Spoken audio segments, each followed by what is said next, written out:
Баршаңызға қайырлы күн достар. Бүгін сіздермен дәмі өте ерекше банофи пай десертінің рецептісімен бөлісемін. Ол үшін видеоның соңына дейін көріп, каналға тіркеліп, лайк басамыз. Ең алдымен құрғақ таза ыдысымызға бөлме температурасындағы сары майымызды саламыз. Оның үстінен қантымызды саламыз. Және електен өткізілген ұнымызды салып, шым-шым тұзымызды саламыз. Және қопсытқышымызды салып, песочный қамыр дайындаймыз. Барлық заттардың өлшемі видеоның астында описаниеде жазылып тұр. Песочный қамырымыз дайын болғаннан кейін бір жұмыртқамызды салып, өте нәзік, қолға жабыспайтын қамыр дайындаймыз. Міне біздің қамырымыз дайын болды. Осылай өте әдемі, нәзік, қолға мүлде жабыспайды.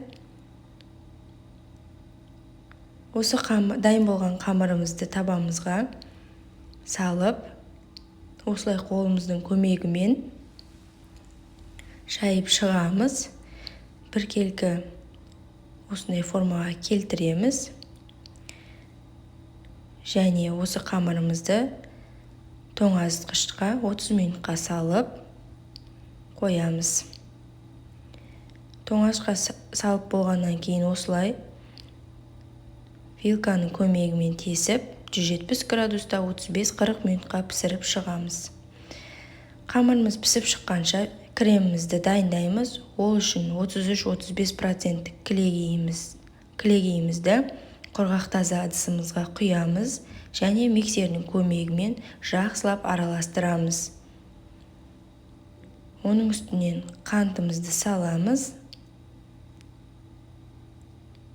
Креміміз қою болғанша миксердің көмегімен осылай жақсылап араластырамыз.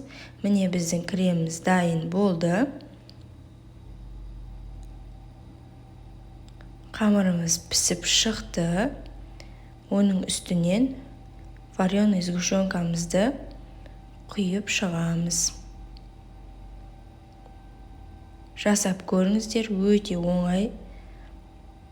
Кез келген дастарханның сәнін келтіретін пирогтардың бірі. Міне біз варенкамызды жағып шықтық.